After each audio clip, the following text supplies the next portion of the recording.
పాతికేళ్ల ప్రస్థానంలో బసవతారకం క్యాన్సర్ ఆసుపత్రి ఎన్నో మైలురాళ్లు సాధించిందని బసవతారకం ఆసుపత్రి chairman managing trustee Nandamuri Balakrishna అన్నారు. ఆసుపత్రి రజతోత్సవ కార్యక్రమంలో ప్రముఖ క్యాన్సర్ వైద్య నిపుణులు నోరి దత్తాత్రేయుడితో కలిసి ఆయన పాల్గొన్నారు. ఆసుపత్రి సేవల విస్తరణ కోసం తెలుగు రాష్ట్రాల ముఖ్యమంత్రులు రేవంత్ రెడ్డి, చంద్రబాబు నాయుడు సహకారం మరవలేనిదని బాలకృష్ణ కొనియాడారు. దాతల సహకారంతో ఆసుపత్రి ఈ స్థాయికి చేరుకుందన్నారు. పేద రోగులను ఆదుకునేందుకు సేవలను మరింత విస్తరిస్తామని స్పష్టం చేశారు. సంస్థలో 25 ఏళ్ల సర్వీస్ పూర్తి చేసుకున్న సిబ్బందిని ఆత్మీయంగా సత్కరించారు. ఈ సందర్భంగా పలువురు దాతలు క్యాన్సర్ రోగుల సహాయార్థం ఆసుపత్రి విస్తరణ కోసం విరాళాలు ప్రకటించారు. అంతకుముందు విద్యార్థులు ప్రదర్శించిన సాంస్కృతిక కార్యక్రమాలు ఆద్యంతం అలరించాయి.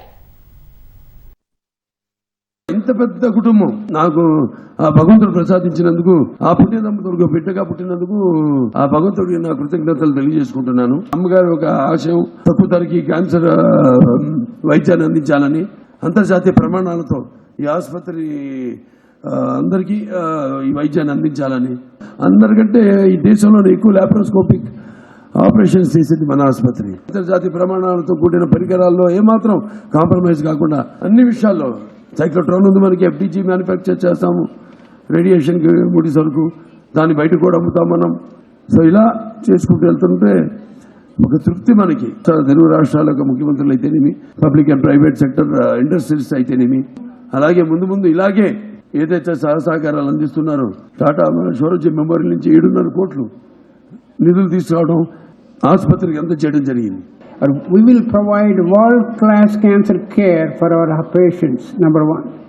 Number two, it should be accessible and affordable. All three are maintained by both the boards here and in America in this hospital. So we should all be proud that this is the name recognition. We have a signature hospital, that is Basavatarakam means quality. Happiness today is, in this long journey of 25 years, I also took a part, small part. నేను కూడా ఒక part తీసుకున్నాను, అది నా happiness.